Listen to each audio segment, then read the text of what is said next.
إن الحمد لله نحمده ونستعينه ونستغفره ونعوذ بالله من شرور أنفسنا ومن سيئات أعمالنا من يهده الله فلا مضل له ومن يضلل فلا هادي له وأشهد أن لا إله إلا الله وحده لا شريك له وأشهد أن محمدا عبده ورسوله يا أيها الذين آمنوا اتقوا الله حق تقاته ولا تموتن إلا وأنتم مسلمون يا أيها الناس اتقوا ربكم الذي خلقكم من نفس واحدة وخلق منها زوجها وبث منهما رجالا كثيرا ونساء واتقوا الله الذي تساءلون به والأرحام إن الله كان عليكم رقيبا يا أيها الذين آمنوا اتقوا الله وقولوا قولا سديدا يصلح لكم أعمالكم ويغفر لكم ذنوبكم ومن يطع الله ورسوله فقد فاز فوزا عظيما أما بعد وإن خير الكلام كلام الله وخير الهدي هدي محمد صلى الله عليه وسلم وإن شر الأمور محدثاتها وكل محدثة بدعة وكل بدعة ضلالة وكل ضلالة في النار أما بعد. Donc on commence aujourd'hui le cours numéro 52 dans la lecture du livre Kitab al-Kaba'ir de Cheikh Mohammed ibn Abdul Wahhab rahimahullah avec les commentaires de Cheikh Salih al-Fawzan hafizahullah ta'ala, et on est donc arrivé au chapitre qui s'intitule Al-Qadf, Qadf al-Muhsanat ou Babu ma ja'a fi Qadf al-Muhsanat, et c'est-à-dire le fait de lancer des accusations contre les femmes chastes, et on a expliqué que ça peut impliquer aussi les hommes lorsque des hommes sont aussi accusés dans leur chasteté ou d'avoir eu des rapports illicites. Donc ça aussi ça rentre dans ça. Et le cheikh Mohammed ibn Abdul Wahhab, il a cité le verset, il a cité le hadith des 7 mubiqat, c'est-à-dire les 7 péchés qui amènent à la perte de l'homme et de la femme, et des grands péchés. Et on a expliqué hier 4 parmi les 7 qui sont mentionnés dans le hadith. On va donc continuer l'explication du hadith aujourd'hui avec le 5e péché, grand péché, al-mubiqatul khamisa. Et le cheikh il dit al-mubiqatul khamisa wa aklu mal al-yatim wal yatim huwa alladhi mata abuhu وهو صغير فهو بحاجة إلى أن يحفظ له ماله وينميه له لأن والده الذي يتولاه ويربيه قد مات فأصبح ماله عرضة للضياع لأنه قاصر فيحتاج إلى ولي ناصح يحفظ له ماله فدل ذلك على عظم حرمة مال اليتيم وعلى عدم الاعتداء عليه أو التساهل في المحافظة عليه وصيانته فيجب أن يبادر الثقات ليولوا أمر اليتيم حتى يكبر ويأخذ ماله فمن استغل ضعف وغفلة اليتيم وعدم إدراكه فأكل ماله فقد ارتكب كبيرة من الموبقات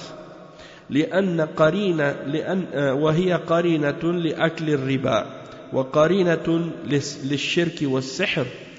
قال تعالى ولا تأكلوها إسرافا وبدارا أن يكبروا، أي لا يستغل ضعف وصغر اليتيم ليؤكل ماله أو ليأكل ماله وهذا لا يجوز. Donc le cheikh il commence en disant que le 5e péché qui fait périr, c'est le fait de manger ou de consommer les biens de l'orphelin. Et l'orphelin, c'est celui dont le père est mort alors qu'il était petit, et il a donc besoin de quelqu'un pour préserver et garder ses biens et son argent pour lui, et pour le faire fructifier. Et il dit pourquoi? Parce que son père, qui en principe est son tuteur et son responsable, eh bien il est décédé, il est mort, et donc ces biens maintenant risquent d'être gaspillé ou perdu parce que l'enfant est inapte à s'occuper de son argent à cet âge, lorsqu'il est petit. Alors il a besoin d'un tuteur, quelqu'un qui va être sincère et qui va bien s'occuper de lui et qui va bien préserver ses biens, jusqu'à ce qu'il soit en âge de lui-même s'occuper de son argent. Et ça, c'est la preuve que le droit, ou plutôt le respect des biens de l'orphelin, c'est très grand, c'est quelque chose de très important. Et de ne pas transgresser contre ce bien-là, ou de prendre cette chose-là à la légère et de ne pas préserver correctement ses biens, eh bien ça c'est quelque chose qui est grave. Et donc il faut que les personnes qui sont fiables et qui sont honnêtes, qui sont aptes à s'occuper de ces biens-là, c'est obligatoire pour eux de faire les efforts nécessaires pour s'occuper de cet enfant-là, pour qu'il soit capable de grandir correctement, puis qu'il soit capable de prendre ses biens qui lui reviennent alors qu'il atteint l'âge où il sera capable de s'en occuper, et de ne pas profiter, de ne pas essayer de profiter de la faiblesse ou de l'insouciance de l'orphelin, le fait qu'il ne comprenne pas, pour consommer ses biens et pour manger son argent. Et le cheikh il explique que celui qui le fait, celui qui consomme ses biens et son argent, il a fait un grand péché parmi les grands péchés. Et c'est quelque chose qui est relié dans le hadith au fait de manger le riba, c'est-à-dire consommer les biens qui sont tirés de l'intérêt, et c'est relié également au shirk, l'association avec Allah, et à la sorcellerie, parce que ce sont ces péchés-là qui sont mentionnés auparavant. Donc ça veut dire que c'est dans cette catégorie de péchés-là, c'est parmi les très graves péchés qui peuvent être commis. Et le cheikh il mentionne le verset dans Surat An-Nisa, le verset 6, et on va lire ensemble ce verset et qu'est-ce qu'il signifie. Allah subhanahu wa ta'ala dit ce qui signifie ne les utilisez pas, c'est-à-dire les biens de l'orphelin, ne les mangez pas ou ne les consommez pas dans votre intérêt avec gaspillage et dissipation avant qu'ils ne grandissent. C'est-à-dire il ne faut pas que les gens qui s'occupent de cet argent-là profitent de la faiblesse de l'enfant et du fait qu'il est petit pour manger et consommer ses biens, parce que ça c'est pas permis.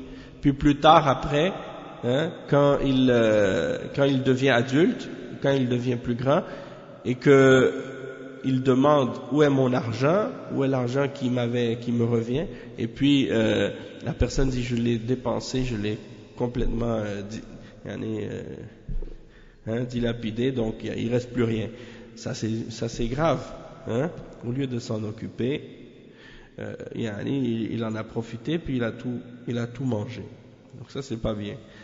Et comme si la personne elle l'utilise de façon raisonnable et qu'elle en prend un peu, c'est pas grave. Mais si elle commence à le gaspiller puis finir son argent, là ça c'est pas bien. Le 6e péché qui est mentionné ici, c'est al-mubiqatu sadisa.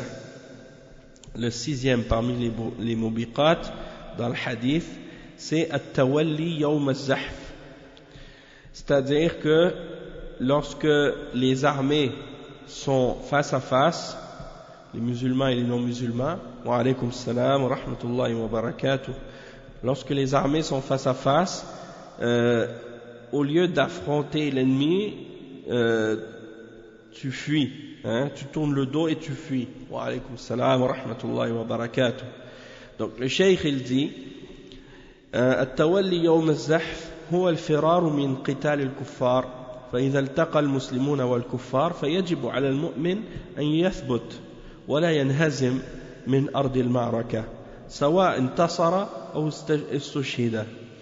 وقال تعالى: يا أيها الذين آمنوا إذا لقيتم الذين كفروا زحفا فلا تولوهم الأدبار ومن يوليهم يومئذ دبره إلا متحرفا لقتال أو متحيزا إلى فئة فقد باء بغضب من الله ومأواه جهنم وبئس المصير. وهذا إحدى الحالات التي يجب فيها القتال على الأعيان فمن حضر القتال وهو يقدر عليه لم يجوز له أن ينهزم بل عليه أن يثبت ويقاتل حتى لو قتل فهو شهيد. قال تعالى: وما عند الله خير وأبقى وإن استنصر فهذه نعمة من الله. ولهذا قال سبحانه: فلا تولوهم الأدبار ومن يولهم يومئذ دبره أي لا تفروا ولا تتركوا أصحابكم ثم استثنى إلا متحرفا لقتال يعني أي ينحرف للقتال من جهة أخرى من جهات المعركة أو متحيزا إلى فئة أي لينضم إلى جيش المسلمين. Donc le cheikh il explique ce point-là, il dit que At-Tawalli Yawm al-Zahf, ça signifie de s'enfuir du combat contre les kuffars. Et il explique également que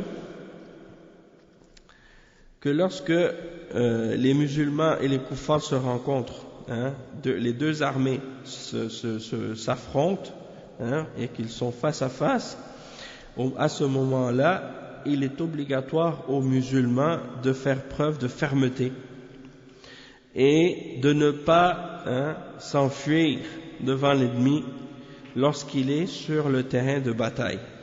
Lorsqu'il est sur le terrain de bataille, et peu importe qu'il soit victorieux ou qu'il soit martyr, ce jour-là, il doit rester ferme.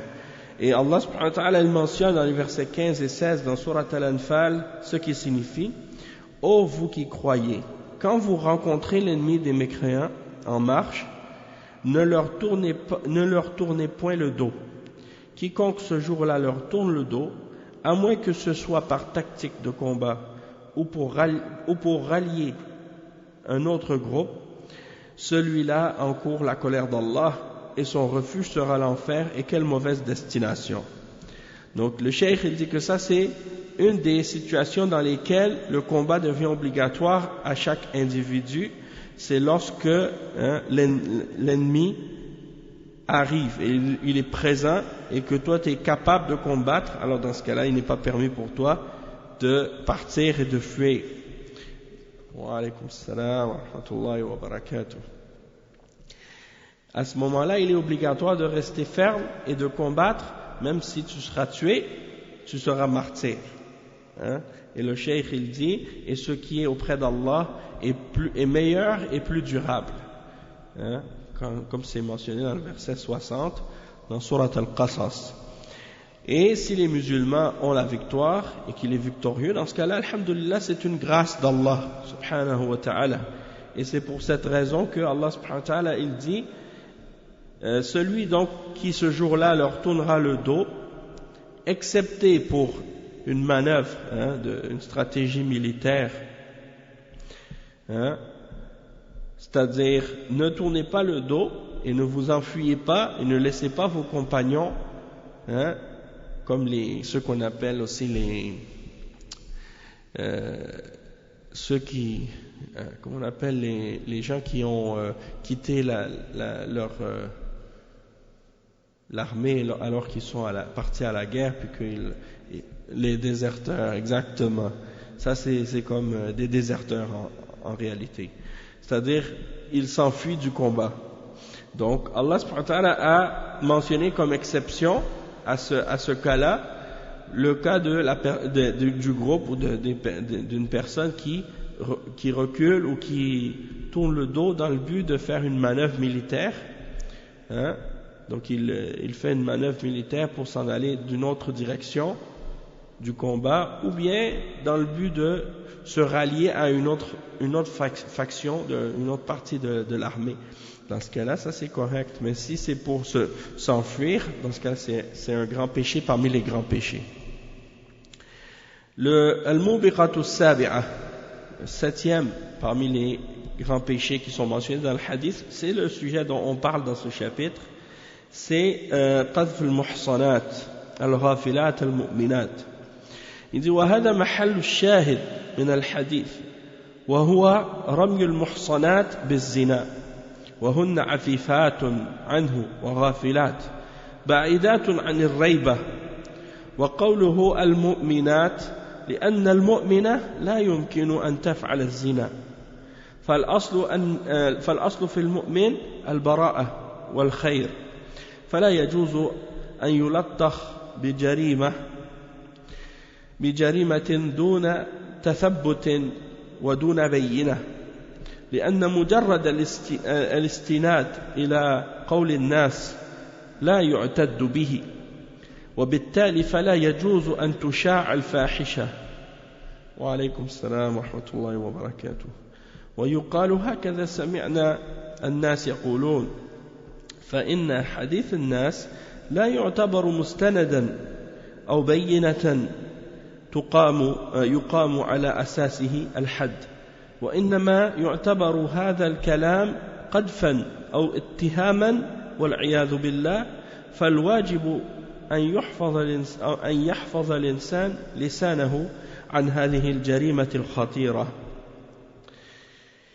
نعم, donc le cheikh il explique que le 7e parmi les mubiqat, le 7e parmi les grands péchés et parmi les mubiqat qui sont mentionnés dans le hadith, c'est le sujet de ce chapitre, c'est le fait de lancer les accusations contre les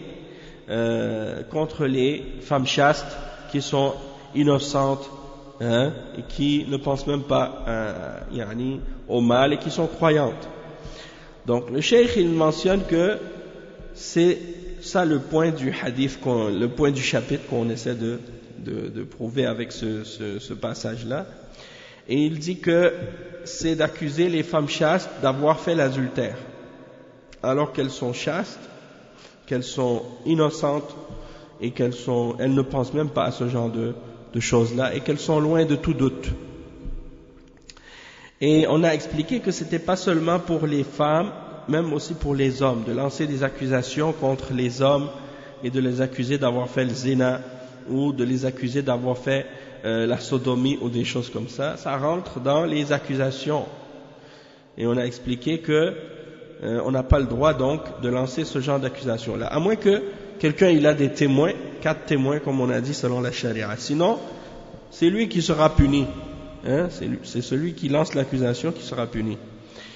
Et on a expliqué en même temps aussi que dans la charia de l'islam, Allah subhanahu wa ta'ala il a établi plein de principes et de règles pour faire en sorte qu'il n'y ait pas de place pour ce genre de doute, hein, et ce genre de situation, puisque dans l'islam il n'y a pas de mixité, ou il ne doit pas y avoir de mixité entre les hommes et les femmes, ou le fait de qu'est-ce qu'on appelle al-khalwa, qu'un homme et une femme restent isolés et seuls dans une pièce, hein, alors que ils n'ont pas le droit d'être ensemble parce que l'homme n'est pas mahram pour cette femme. C'est-à-dire un mahram, c'est-à-dire il ne fait pas partie des hommes qui n'ont pas le droit de se marier avec cette femme-là. Donc si c'est le cas, donc il n'a pas le droit de rester avec cette femme. Et on sait que par exemple, il y a, comme on a dit, il n'y a pas de mixité. Et le prophète sallallahu alayhi wa sallam, il a pris beaucoup de précautions justement pour faire respecter ces principes-là. Et on voit ça dans la façon comment il a établi la mosquée à son époque. Et qu'il a fait que dans sa mosquée, il y avait une porte pour les hommes et une porte pour les femmes. Hein? Et non seulement ça, mais que les femmes priaient en arrière des hommes, pas côte à côte. Ouais, aujourd'hui, il y a des mosquées où les femmes prient pas au même étage que les hommes. Ça peut aller, mais c'est juste pour faire comprendre que à l'époque du prophète sallallahu alayhi wa sallam, il y avait une séparation, hein, c'est-à-dire que les femmes priaient derrière et les hommes priaient devant. Et le prophète sallallahu alayhi wa sallam a dit que les meilleurs rangs pour les femmes sont les derniers, et les meilleurs rangs pour les hommes sont les premiers. Donc ça, c'est pour mentionner que il doit y avoir encore là même cette séparation là, et même que le prophète sallallahu alayhi wa sallam a expliqué que la prière de la femme à la maison, elle vaut plus que la prière à la mosquée. Donc en fait pour faire en sorte que la femme elle prie plus chez elle qu'à la mosquée, hein, parce que il y a plus de récompense pour elle que de prier à la mosquée, malgré que c'est pas interdit pour elle de venir à la mosquée. Mais encore là, c'est pour montrer que lorsque la femme reste chez elle, c'est mieux, hein. Et sur le chemin, même après la prière, les hommes au temps du prophète sallallahu alayhi wa sallam, ils restaient assis pour donner le temps aux femmes de pouvoir partir en premier, pour que justement il n'y ait pas, hein, sur le chemin du retour de mélange ou de mixité. Et sans oublier que les femmes qui sortaient pour aller à la mosquée ou qui sortaient de façon générale pour un besoin quelconque, elles se voilaient après lors du hijab, elles se couvraient et elles se voilaient entièrement pour venir à la mosquée. Et le prophète sallallahu alayhi wa sallam avait même interdit aux femmes de porter du parfum, hein, pour pas que les hommes sentent leurs odeurs quand elles vont dehors.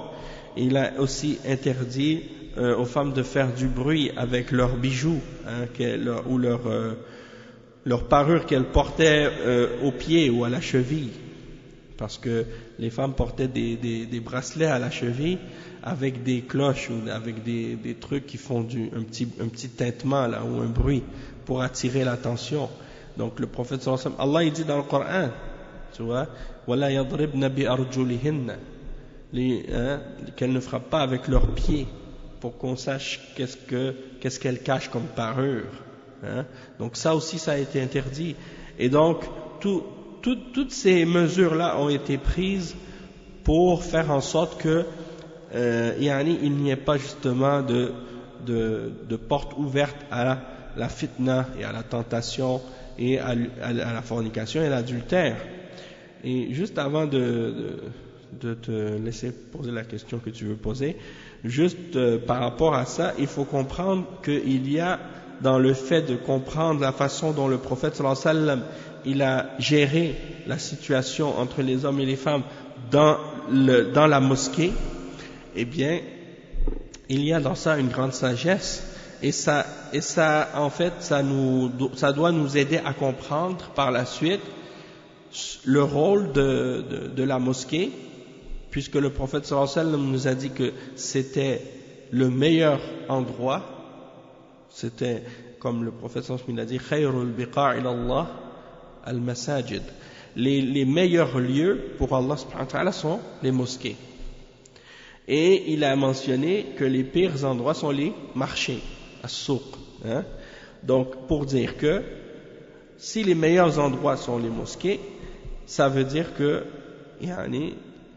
dans ce cas-là, c'est les endroits. Pourquoi c'est les meilleurs endroits? Parce que c'est les endroits où on se rappelle d'Allah, parce que c'est les endroits où on adore Allah, parce que ce sont les endroits où on est plus proche d'Allah par rapport aux autres. Donc si dans ces lieux-là, on doit être séparé des femmes et on doit ne pas se mélanger avec les femmes étrangères, alors les ulama ont dit dans ce cas-là, ça veut dire que à l'extérieur des mosquées, dans les endroits autres qui sont publics, c'est encore plus important qu'il y ait cette séparation-là, parce que c'est des endroits où les gens sont justement moins proches de l'adoration, moins proches d'Allah que la mosquée. Donc si la mosquée, il faut séparer les hommes et les femmes, les autres lieux, comme par exemple les lieux de travail, les lieux d'enseignement, les lieux publics doivent aussi être séparés pour éviter justement qu'il y ait de la fitna et de la tentation entre les hommes et les femmes. Aussi, on sait que dans l'islam, il n'y a pas de l'alcool. L'alcool est interdit dans l'islam. Souvent, quand les hommes et les femmes se mélangent, ici surtout en particulier, dans les endroits où ils vont aller pour se divertir, les kuffars en particulier, il y a de l'alcool et donc ils boivent de l'alcool, les hommes et les femmes, et donc ils sont ivres. Et souvent, c'est ce qui va amener à faire des actes par la suite qui sont mauvais. Et après, on sait que dans l'islam, un homme et une femme ne peuvent pas être seuls dans un lieu public. Il n'y a pas de fréquentation entre les hommes et les femmes hors mariage. Tu ne peux pas dire ça c'est ma copine, ça c'est mon copain, et des choses de ce genre. Donc tu vois que par exemple actuellement chez les kuffars il y a beaucoup de situations dans lesquelles ils disent ça c'est par exemple des cas d'agression sexuelle ou des cas de viol, et ils disent que l'homme et la femme ils ont le droit d'avoir des rapports sexuels entre eux, qu'ils soient mariés ou non. Même les hommes, même si c'est deux hommes ou deux femmes ou un homme et une femme, c'est pas grave pour eux, du moment qu'il y a un consentement. Du moment qu'il y a un consentement entre les deux. Alors que dans l'islam, non. Même si un homme et une femme, s'ils sont pas mariés, s'ils disent il y a un consentement, et qu'ils sont pas mariés et qu'ils ont un rapport sexuel entre eux, dans ce cas-là, ils ont commis l'adultère, ou bien la fornication. Dans ce cas-là, c'est haram, même si ils ont donné leur consentement.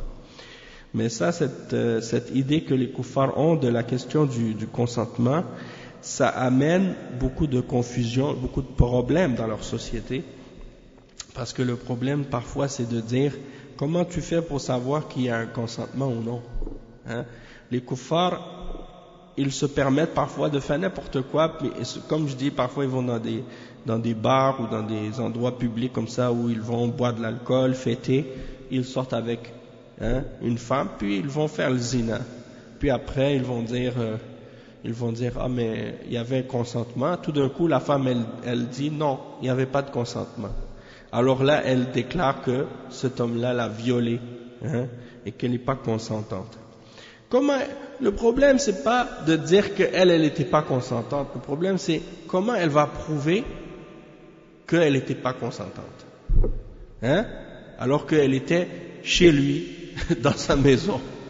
Ou bien que lui était chez elle. Et il y a quelque chose qui est arrivé à ce sujet-là. En tout cas, je savais pas. Mais c'est juste pour dire, c'est toujours ça le problème qu'ils ont. La réalité, dans les faits, ils peuvent prétendre, n'importe quelle femme pourrait dire ou prétendre, on m'a agressé, on m'a violé. Parce qu'il n'y a pas de témoin, il n'y a personne qui va prouver qu'est-ce qu'ils faisaient ensemble à ce moment-là, qu'elle n'était pas consentante.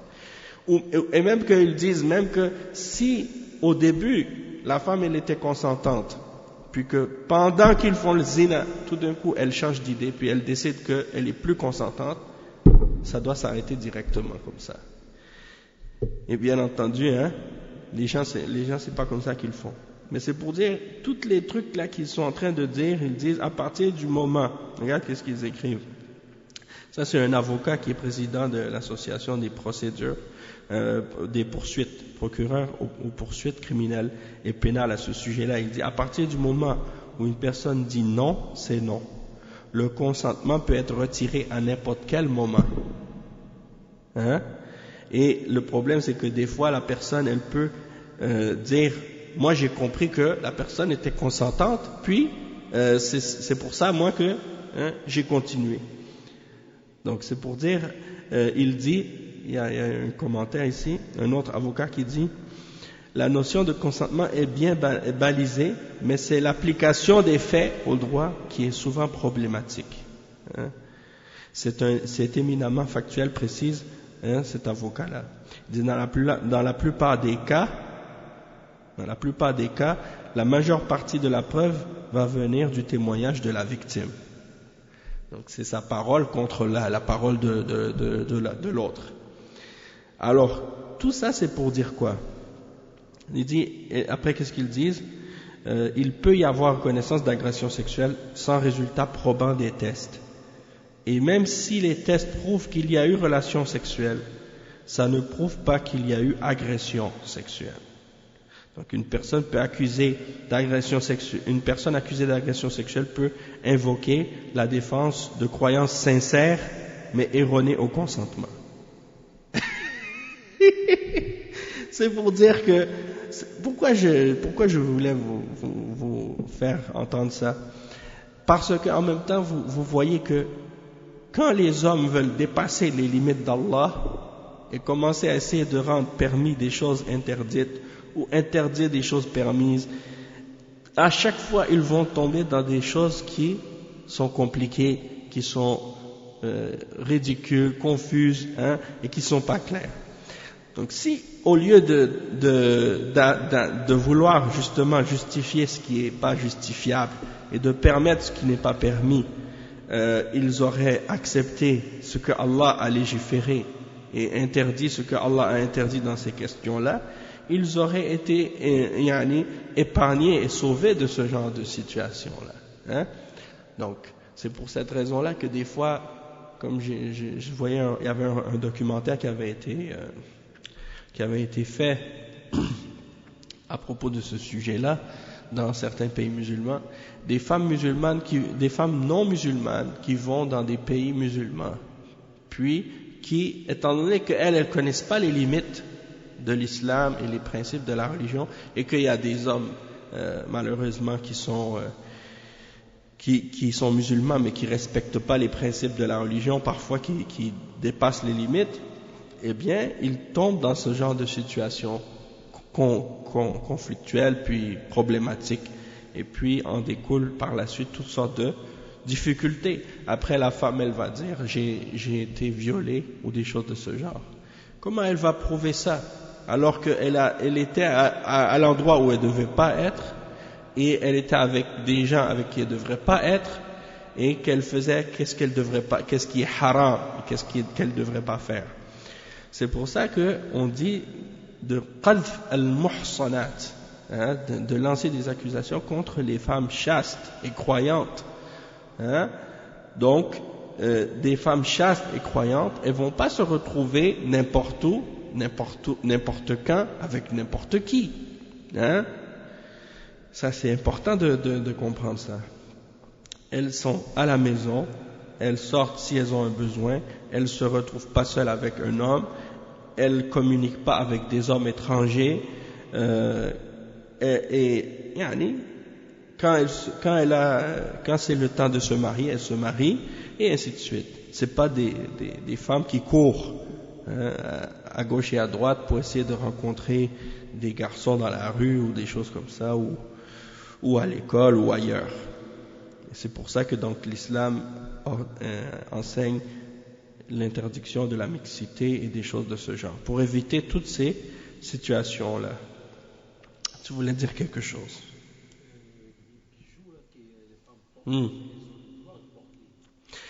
La femme peut porter des bijoux à condition que ça ne fait pas de bruit.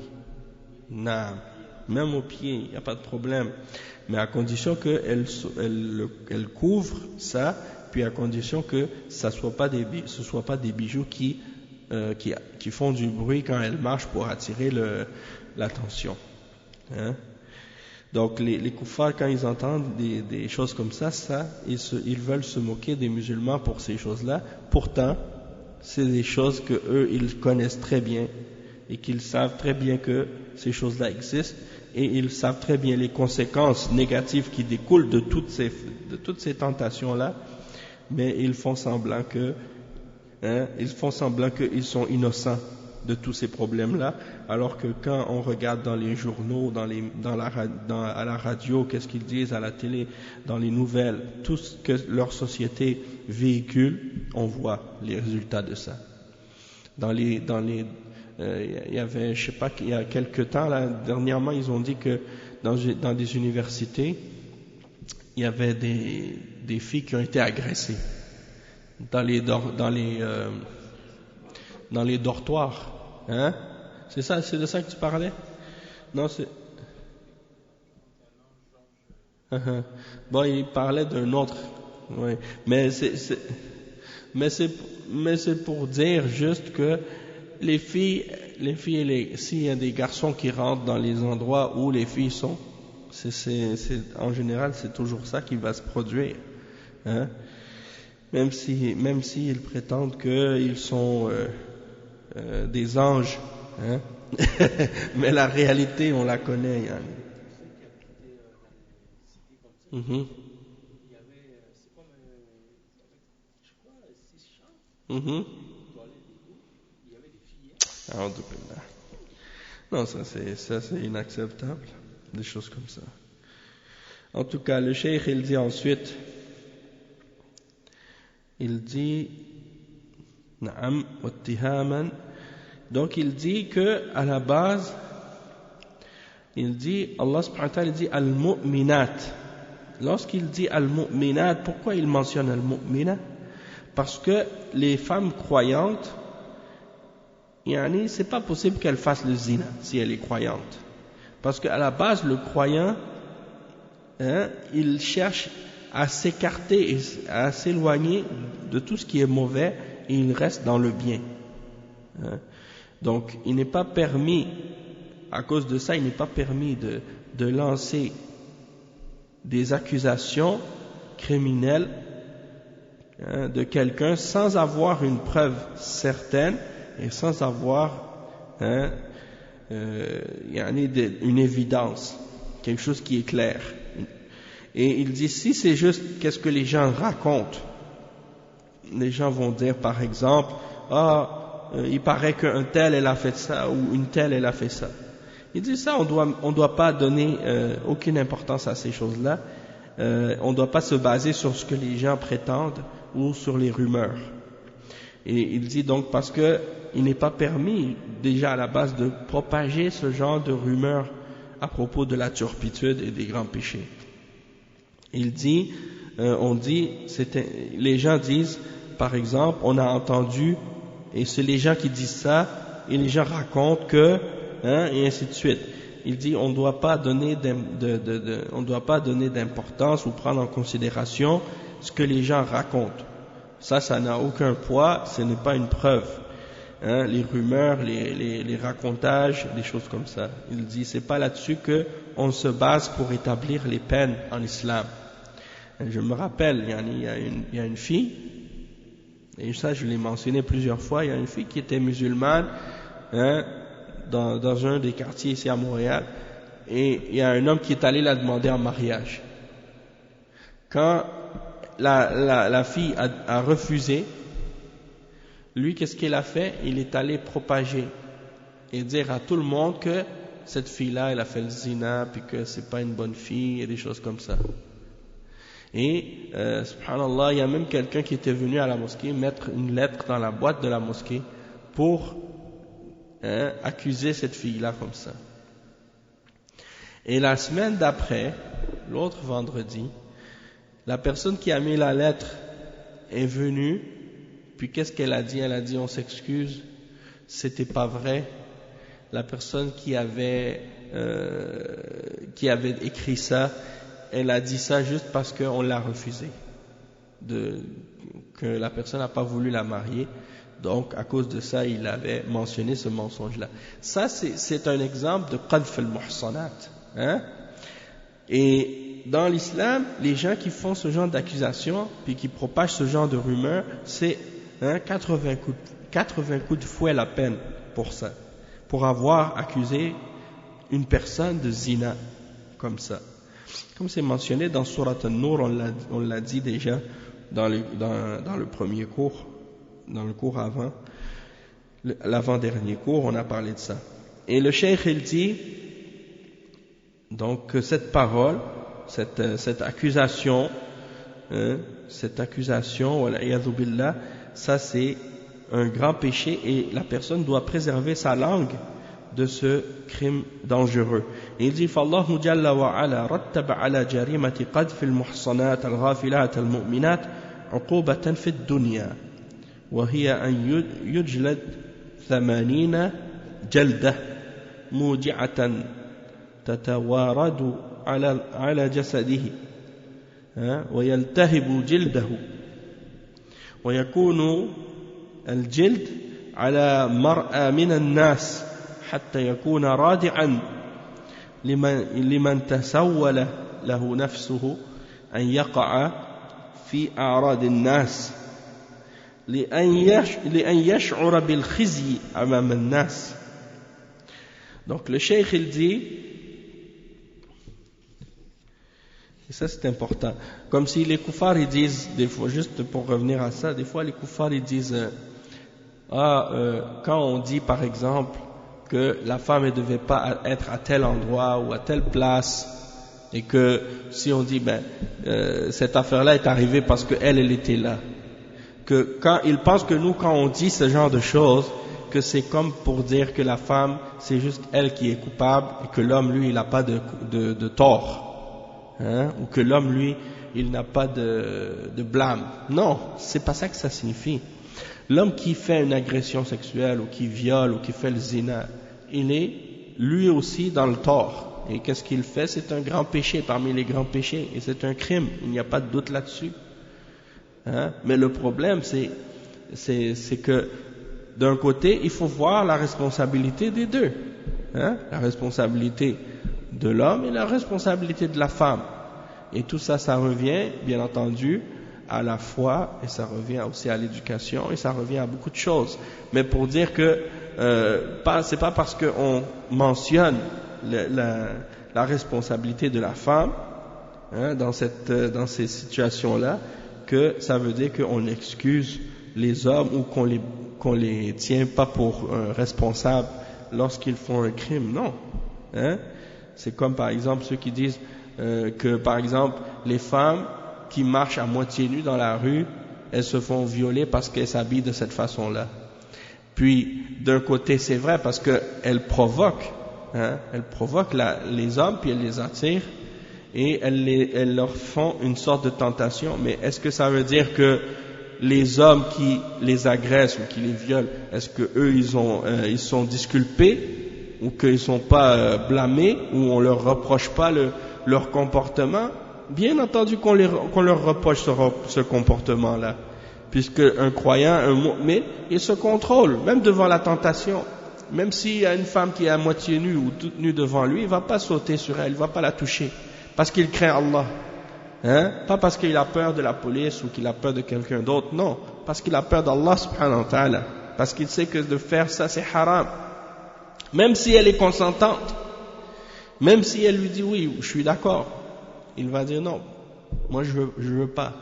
C'est comme la femme qui était avec Youssef alayhi salam, qui l'attirait, qui l'invitait, et qui lui dit non, moi je crains Allah, et qu'il s'est enfui, et elle lui courait après, puis elle l'a tiré par son vêtement. C'est pour dire, le mu'min c'est comme ça qu'il agit devant la tentation. Mais c'est pour dire que la femme qui ne se couvre pas et qui s'habille pas, si elle fait face à un homme qui a pas de foi ou qui a une foi faible et qui suit ses passions et ses désirs, il va pas se retenir, il va faire comme un animal, comme un chien, et il va faire qu'est-ce qu'il veut. Donc c'est pour dire que les deux sont dans le blâme et les deux sont responsables et les deux ont une part de culpabilité s'ils font ce péché-là. Et si on critique la femme qui s'habille mal et qui se voile pas, c'est pas pour disculper l'homme aussi il a son blâme là-dedans, mais il faut voir les choses chacune de leur côté et donner à chacun ce qu'il mérite. Après le cheikh il explique que ce grand péché d'accuser les femmes chastes et les femmes croyantes, il y a un châtiment pour ceux qui font ça dans la vie d'ici-bas. Et ce châtiment-là, c'est quoi? C'est de les frapper, de les fouetter 80 coups de fouet. Et il faut que ça lui fasse mal, hein, et il faut que ça lui fasse mal, et on lui frappe, hein, dans son corps avec le fouet, et ça va bien entendu lui faire mal sur la peau, hein, sa peau va lui faire mal par rapport à ça, bien entendu, et il sera fouetté devant les gens, au regard des gens, pour que ce soit quelque chose qui va dissuader les gens qui avaient l'idée ou qui étaient peut-être tentés de vouloir eux aussi attaquer l'honneur des gens et de parler sur l'honneur des gens, pour qu'ils se retiennent de faire la même chose que cette personne, et aussi pour que les gens puissent, pour que la personne qui a parlé sur l'honneur de cette personne puisse ressentir de l'humiliation devant les gens, hein, pour qu'est-ce qu'il a fait. Il dit وأما عقوبة الآخرة فهي اللعن والطرد والإبعاد من رحمة الله قال تعالى إن الذين يرمون المحصنات الغافلات المؤمنات لعنوا في الدنيا والآخرة ولهم عذاب عظيم يوم تشهد عليهم ألسنتهم وأيديهم وأرجلهم بما كانوا يعملون يومئذ يوفيهم الله دينهم الحق ويعلمون أن الله هو الحق المبين ليس خاصا بقذف النساء بل وقذف الرجال. Donc le cheikh il explique que il y a également un châtiment dans l'au-delà pour ce genre de péché, et le cheikh il explique que le châtiment dans l'au-delà c'est, comme il dit, la malédiction et le fait d'être éloigné et chassé de la miséricorde d'Allah subhanahu wa ta'ala.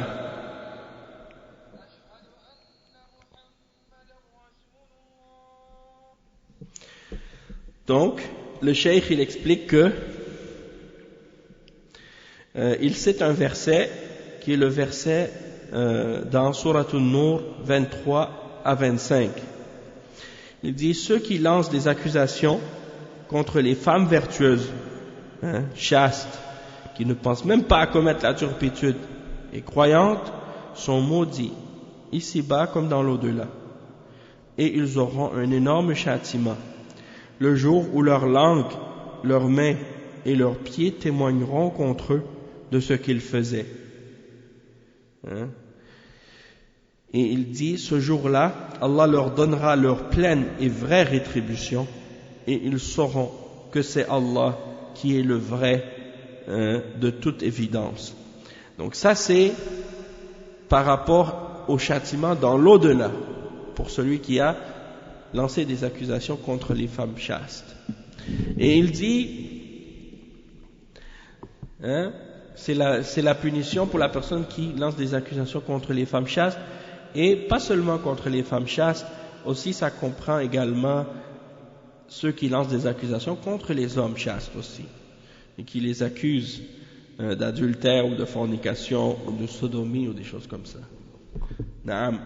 Donc c'est très important de faire attention à ces choses-là, surtout à notre époque, surtout à notre époque, et avec tout ce qui se passe dans les sociétés musulmanes et dans les sociétés non musulmanes. Les gens prennent les choses à la légère. Les gens prennent maintenant les choses à la légère et ils se laissent aller dans la facilité dans laquelle ils ont de faire des péchés, de rentrer en contact avec des femmes, de rentrer en contact avec des hommes, d'avoir des relations extramaritales ou en dehors du mariage. Ils prennent ces choses-là à la légère et Allah al-Musta'an, c'est très très très grave, c'est très dangereux. Donc il faut préserver son honneur, il faut préserver sa réputation, il faut préserver sa dignité, et tout ça c'est sacré, comme la personne. Donc, c'est ce qui conclut le chapitre. C'est ce qui conclut le chapitre.